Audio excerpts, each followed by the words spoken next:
Welcome to the second part of our CTA or call to action button.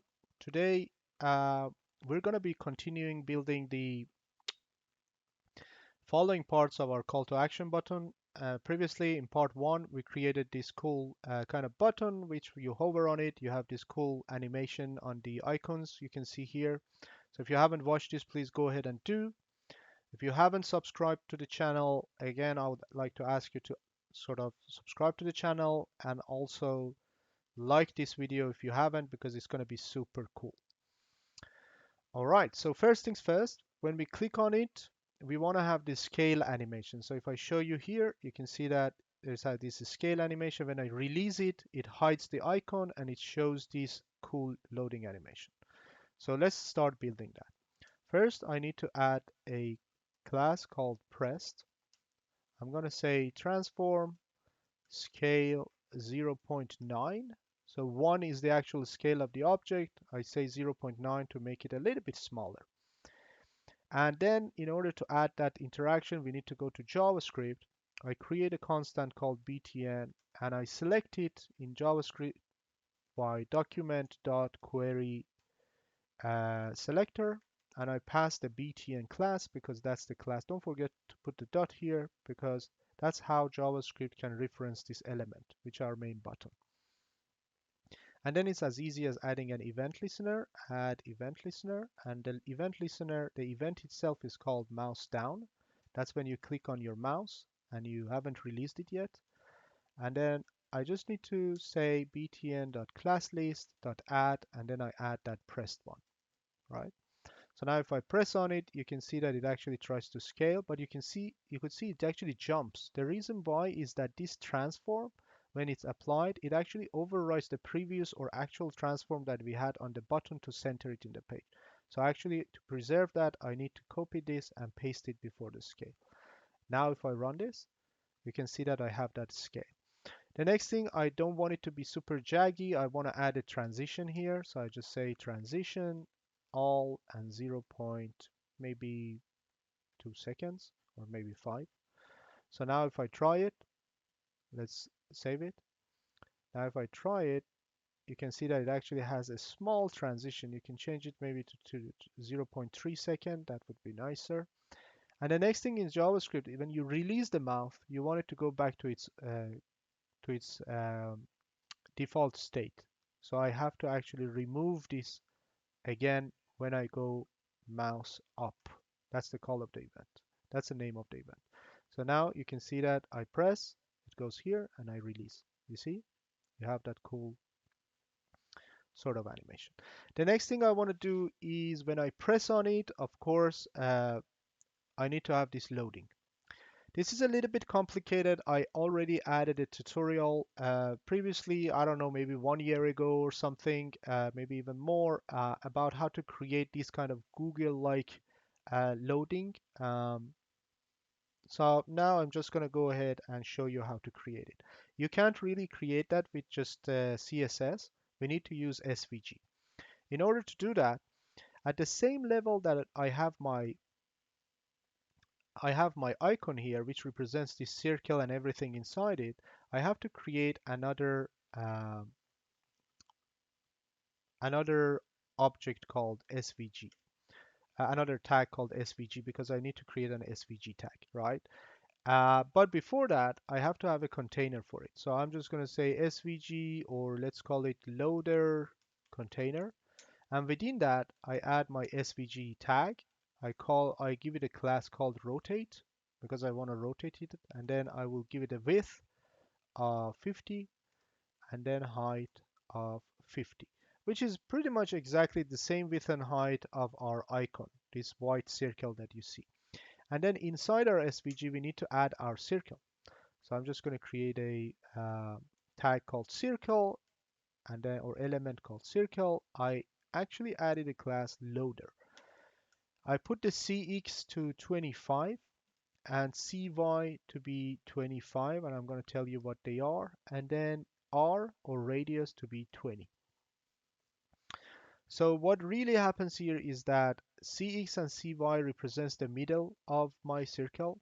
Since the parent width and height of the SVG is 50-50, I go ahead and set it already on the center, which is 25 and 25 with a radius of 20 pixels.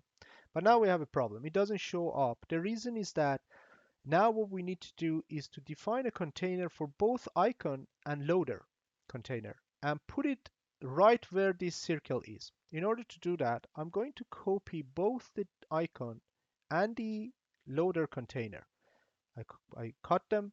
I create a new class called, let's call it left side.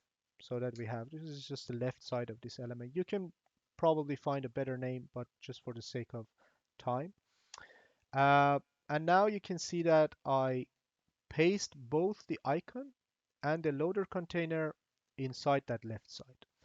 So now, if you remember in the previous tutorial, we actually centered the icon vertically and then set the left to be 20 pixel. We don't need to do that, but we need to apply all of those to our left side. So left side will have position absolute, and then I just can copy and paste here. I have a width and height of 50 pixels for that, and then I want the top to be 50%, left to be 20, and then transform translate y minus 50 pixels. So now I put it here. You can see that it already kind of put it on the right, but then it actually, I have to remove the left from the icon itself because the parent of it already has the left 20. So I'm just going to remove this, and this will go back to where it was. Now, what happens to our loader container here? We don't see any loader container, even though we have defined our SVG to have a width of 50 and height of 50, and we actually added our circle over here. We don't still see anything. And let's see why the reason. So I'm going down here. Let me just remove the things that I've already created for the sake of this tutorial. Now I'm just going to say rotate. That's our SVG, right? So if I change this layout to here, you can see that our SVG itself has a class rotate. So I'm just going to go here, rotate, and I will give it a background of, let's say, 333, right? You can see that now it shows up. It actually behind the icon that we have here, right? This one. So in order to, and the reason why is that the case, because I need to set the position here to be absolute. Now you can see that it ends up in front. The reason is that it follows the order of elements in the HTML. So you have the icon here, and then you have the loader container within the left side. Now let's go ahead and style these a little bit. So I'm going to style the loader. If I open this, you can see that inside it we have our SVG and then loader. So I'm just going to say loader. I give it a fill none. I don't want it to have any fill. It was black by default. And then I want to have a stroke of white. So stroke FFF. You can see there's a stroke there. I want the width of that stroke to be 4. And then I also add something called stroke line cap, which is round, which means that if when you see later, let me show you here, for example, when I press the loading, you see it's the sort of edges of this stroke is not completely sharp. It's rounded. So now we have this, but the problem is that if I remove this background from here, since the icon itself is white, we don't see the loader. So for the time being, I just make it green so that we see it. There you go. So you can see that it actually 25 and the radius is 20. That's why it's a little bit smaller than the icon circle. So now how do we animate this? While ago we created a library called Move It. I already created tutorials on it and it gave a lot of attraction, and I know a lot of people actually are using it. So let me show you how you can use it. I'm going to the JavaScript pane, press on this. I know this by heart already. I added it. You can see that the link is https://moveit.0.4.js. I already added this, and this is where the library, the JavaScript library resides. I want to put the link down as well. So I save this, close this, And here, what I need to do, and the way you kind of instantiate and use move it is you have to have a reference to the element that you want to uh, animate. In this case, what is it? Is it loader? So I'm just going to create a loader document dot query selector, and I'm going to add, I have a class loader for it, so I already do it. And now here, I'm going to try to instantiate or put the initial state of my animation on that circle. So I'm just going to say, I'm going to create a constant. I call it loading animation. Let me just make this a little bit bigger so that you can see. Perhaps I can change the size a little bit if it's a small, so you can see it a little bit bigger as well. So I would say loading animation. This is how you instantiate a move it object. So new move it, I pass the element that I want to animate. So I say loader. I'm going to go ahead back to this layout so that you can actually see it better. And then the second parameter is an object that defines the start and end of my path, because circle itself is a closed path in SVG. So here I would say start to be 0% and then end to be 0% as well. So now you can see that it actually is in the 0 and 0 from the start of the path of the circle. Then, because I want the animation to be infinite, I will first create a function called animate. Create a function here. And the next step to animate a move it object, now we instantiated it and we put it here. Now the only thing I need to do, I'm just going to say loading animation.set. I use the set method. I pass it an object. I set the start to be 0 again. I just want the start to be there. But I put the end to be 70%, right? So initially, if I call this animate method inside my JavaScript, you can see that it fills from 0 to 70%. But I want it to be an animation, so I added duration to it. I say 0.5 seconds. Now you can see that if I press save again, you'll see that it actually has this cool, it starts from 0 and goes to 70%. Then the next thing I want to do, I want to add a callback function to this. And what does a callback function do? It actually gets called when this animation finishes. So when ends become 70% and the duration 0.5 second is passed, I again want to create a new set of animation. So I put set again. I set the start. This time I want it from 0 to go to 100%, and I want the end to go to 101%. And the reason for that is that I want this to kind of follow again and continue rotating. That's why I need to add let's add a duration to it, so 0.8. And then I would say follow. This is a key follow true. So this basically what it does is that it kind of starts animating and following that as long as I define a new callback here. So after that animation is finished, I also can have a callback. But then again, what I'm going to do, I just call the animate. So this is called recursive programming. So inside the actual callback, I call the animate again, which goes through this and calls this every time, which leads to this kind of infinite animation that you can see over here. But that's not the only thing I want to do. If you look at the actual prototype that we're building, when I press on it, it actually rotates in a very nice fashion. It doesn't always start from here. And to be able to do that, because I know that the parent container in here is called rotate, the actual SVG, I go here, I have the rotate, I just add a new animation here in CSS. Let's call it keyframes rotate. In 0%, I want the rotate to be, sorry, I need to say transform rotate to be 0. But then on 100%, I want the transform to be rotate. I want it to rotate one round completely. So rotate 30. And then what I just need to do is add it here. So I'm just going to say animation, rotate, and maybe 1 second. So now you can see that. Let's see if it actually got it. We save this. Now you can see that it kind of doesn't always start from the beginning. Let's see if I need to make it infinite so that it infinitely sort of starts. So you can see that you have this cool sort of animation. It's exactly like Google loading animation that you can use. The next thing, now that we have this, the next thing that we want to do when we press on activate, we want the actual icon to go away and this loading shows up. In order to do that, we initially need to set the display to be hidden. So we don't want to show it initially. Display none, sorry. So we don't see it. And then I'm going to add a class to it, show.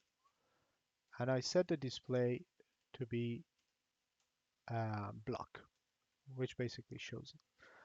Also, I need to add to our icon a new class. So icon hide. And I just set the display to none, right? And when I click on it, what I want to do, I want to hide the icon, but I want to show the rotate. Going back here, I'm going to create a new event listener, add event listener, click, and then what I'm going to do, I already have the BT, I need to add references to those two. So I'm just going to call icon, just going to copy this, and I know that the class is icon, and also I need one for our SVG, which has a class rotate. I'm just going to call it SVG or SVG loader. And then I call it, because we know that the class is called rotate in our HTML.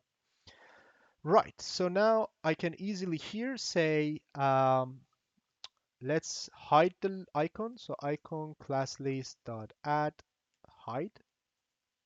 And then let's, for the loader, or for the rotate SVG loader dot class list dot add, and then I'm going to say show, right? So let's see if it actually works. We save this again. I press on this, that goes away, and now we actually see our nice animation over here. So let's see, let's go back here. I just changed the green color to be white, just like that. It's going to make it over here. And now if I press on this, you can see that we have our nice animation. But you know, the problem is right now is that we only just sort of animate this. And the reason could be because this site is on HTTPS right now. I have potentially loaded the JavaScript. That's correct. That's correct. Of course, why? The reason is that finally we have to call this animate instead of the main flow here when we click on it, right? So when I press on it, you'll see that it starts the cool animation as well.